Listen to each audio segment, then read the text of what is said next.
guys, welcome to Aimu's kitchen. திணை சேமியாவில் வச்சு சூப்பரான எம்மியான பெங்களூர் ஸ்டைல் தம் கே சேமியா அது செய்ய போகிறோம்.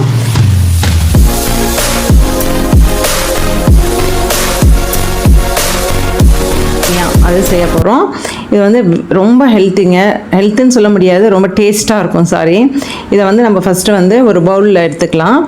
இந்த சேமியா இதில் வந்து நிறைய மில்லட் சேமியாஸ் எல்லாம் இப்போ வந்திருக்கு. வரகு, சாமை, ராகி, இந்த மாதிரி நிறைய இருக்கு இல்லையா. இன்றைக்கி நான் வந்து திணையில் செய்ய போகிறேன். நார்மல் சேமியா தான் செய்வாங்க, அதை வந்து நெய்யில் வறுத்துட்டு அதுக்கப்புறம் செய்வாங்க. இன்றைக்கி நம்ம வந்து மில்லட்ஸில் செய்யலான்ட்டு நான் ட்ரை பண்ணியிருக்கேன். இதை கேட்டது வந்து என்னுடைய சப்ஸ்கிரைபர் ப்ளஸ் மை ஃப்ரெண்டு, என்னுடைய நைபர். குறைஞ்சது ஒரு 11 to 12 இயர்ஸாக அவங்க வந்து எனக்கு நல்லா தெரியும். அவங்களுக்காண்டி தான் இதை செய்ய போகிறேன். நான் ஃபஸ்ட்டு ஒரு பாத்திரத்தில் நெய் போட்டுக்கிறேன், ஒரு டேபிள் ஸ்பூன் நெய். அதில் முந்திரியை சின்ன சின்னதாக உடைச்சி போட்டிருக்கேன். அதை நல்லா, அதாவது கோல்டன் ப்ரௌன் இல்லாமல் சும்மா க்ரன்ச்சி ஸ்டேஜ் வர வரைக்கும் நல்லா வறுத்துக்கிறேன். இதில் வந்து உங்களுக்கு என்னென்ன நட்ஸ் வேணுமோ அந்த நட்ஸ் எல்லாம் நீங்கள் சேர்த்துக்கலாம். நான் திராட்சை இதெல்லாம் போட மாட்டேன், ஒன்லி இந்த முந்திரி ஒண்டி தான் போடுவேன். ஏன்னா என் பசங்களுக்கும் பிடிக்காது. நிறைய நட்ஸ் இருந்துச்சுன்னா நட்ஸே சாப்பிட்ற மாதிரி இருக்கு மம்மி அப்படின்வாங்க. அதனால் நான் இந்த முந்திரி ஒண்டி தான் நான் வந்து எல்லா ஸ்வீட்ஸ்லேயும் போடுவேன். உங்களுக்கு என்னென்ன நட்ஸ் வேணுமோ அதெல்லாம் நீங்கள் ஆட் பண்ணிக்கலாம். அப்புறம் இந்த முந்திரியை வந்து நான் க்ரன்ச்சி ஸ்டேஜ் வரும்போது எடுத்துட்டு அதுக்கப்புறமா என்ன பண்ணுறேன், அதே நெய்யில் வந்து நம்ம எடுத்து வச்சுருக்க திணை சேமியாவை வந்து நல்லா ட்ரை ரோஸ்ட் பண்ணிக்க போகிறோம். அது நல்ல ஸ்மெல் வர வரைக்கும் அதை நல்லா வறுத்து எடுத்துக்க போகிறோம். லதாக்கு வந்து எல்லா டிஷ்ஷஸும் நல்லா செய்வாங்க. நான்வெஜ்ஜெல்லாம் அல்டிமேட்டாக செய்வான். அவளுக்கு இந்த சேமியா வந்து செய்கிறதுக்கு கஷ்டமாக இருக்குது அப்படின்னு சொல்லி அப்பப்போ கேட்டுட்ருப்பாங்க. 2-3 வாட்டி கேட்டாங்க, அக்கா நீங்கள் சேனலில் என்னென்னமோ போடுறீங்க அக்கா, எல்லா ரெசிபிஸையும் போடுறீங்க, எனக்கு இந்த ரெசிபியை போடுங்கக்கா அப்படின்னு கேட்டாங்க.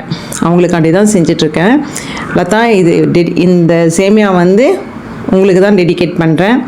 அப்புறம் சேமியா பாருங்கள், நல்லா அந்த நெய் நம்ம போட்டிருந்தோம் இல்லையா, இன்னும் ஒரு டேபிள் ஸ்பூன் நெய் கூட நீங்கள் வேணும்னா போட்டுக்கலாம்.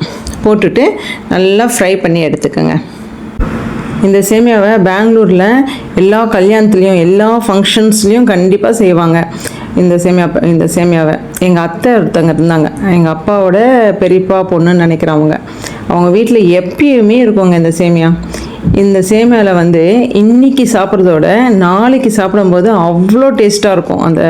அந்த சேமியாவில் அந்த ஜூஸினஸ் எல்லாம் அவ்வளோ நல்லாயிருக்கும். எங்கள் வீட்டில் எல்லாருமே சூப்பராக செய்வாங்க இந்த சேமியாவை. நான் தான் இப்போ தான் வந்து இதை வந்து எங்கள் வீட்டில் செஞ்சிட்ருக்கேன். இங்கே சென்னை சைட்லலாம் வந்து பால் ஊற்றி சேமியா ஜவ்வரிசியெல்லாம் போட்டு செய்வோம் இல்லையா, அதுதான் பிடிக்கும். இந்த சேமியா அவங்களுக்கெல்லாம் பிடிக்காது. அதனால் நான் சாப்பிடணுன்னு நினைக்கும் போது தான் இந்த சேமியா செஞ்சு சாப்பிடுவேன்.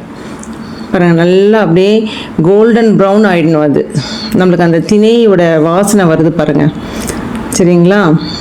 இப்போ நம்ம என்ன பண்ணணும், அதில் வந்து ஒரே ஒன்று வந்து கொஞ்சம் 2-3 ஒட்டின்னு இருக்க மாதிரி இருக்க பாருங்கள், அதை எடுத்துடலாம் நம்ம. ஏன்னா அது போட்டோன்னா நம்மளுக்கு அது தனியாக வேகாது. அதனால் அதை எடுத்துட்டு இப்போ நம்ம இதை ஒண்டி ஆட் பண்ணி செய்யலாம். இப்போ இதுக்கு நம்ம இன்னும் ஒரு ஸ்பூன் வந்து நெய் ஊற்றிக்கிறேன். நெய் ஊற்றிட்டு நல்லா நான் வந்து இதுக்கு ஒரு 2 கிளாஸ் பால் எடுத்திருக்கேன், பசும்பால். நல்லா காய வச்சு ஆற வச்ச பால் தான் அது. அதை வந்து நம்ம வந்து நல்லா முழுகிற அளவுக்கு போடக்கூடாது. அது தம் சேமியான்னா தம் பிரியாணி செய்கிறோம் இல்லையா, அந்த மாதிரி மெத்தடில் தான் அந்த பால் போட்டுட்டு அதை எல்லா சேமியாலும் அது வந்து படுற மாதிரி நம்ம கிளறி விட்டுட்டு அதை வந்து இந்த மாதிரி கிளறி விட்டுட்டு நம்ம என்ன பண்ணணும், அப்படியே வந்து மூடி போட்டு வச்சிடணும். அதுக்கு அப்பப்போ கொஞ்சம் ஒரு 2 செகண்ட்ஸ்க்கு எடுத்து கிளறி விடணும். அது வந்து அந்த ஆவிலே வெந்துடணும். அந்த பாலும் அந்த இதில் வந்து ஆவிலே வெந்து வரணும். அதுக்கப்புறம் சர்க்கரை அவங்கவுங்க ஸ்வீட்னஸ் எவ்வளோ தேவைன்னு பார்த்துட்டு அந்த ஸ்வீட்னஸ்க்கு ஏற்ற மாதிரி நம்ம சுகர் போடணும். சுகர் போட்டோன்னா சுகர் மெல்ட் ஆகும் இல்லையா, அந்த மெல்ட் ஆகிற அந்த இதில் வந்து அந்த சேமியா வந்து அப்சர்வ் பண்ணிக்கும் அந்த ஸ்வீட்னஸ்.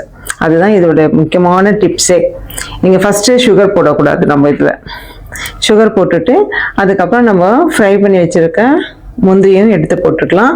அதுக்கப்புறம் ஏலக்காய் வந்து நான் தட்டி வச்சுருக்கேன், ஏலக்காவையும் கொஞ்சம் போட்டுக்கலாம். ஏலக்காய் ஸ்மெல் பிடிக்காதவங்க ஏலக்காய் போட வேண்டிய அவசியம் இல்லை. ஏலக்காய் போட்டோன்னா நல்லாயிருக்கும் ஸ்மெல். இப்போ இங்கே ஜோராக மழையும் பெய்து ஜில்லு ஜில்லுன்னு காற்றும் இருக்குது. சூப்பராக இருக்குது கிளைமேட். இன்னைக்கு செம்மையாக இருக்குது பாருங்கள் வெளியில். அதுக்கு இந்த ஸ்வீட்டோடு எடுத்து சாப்பிட்டு அது ஒரு காஃபி வச்சு சாப்பிட்டோன்னா எப்படி இருக்கும், வேறு லெவலில் இருக்கும்.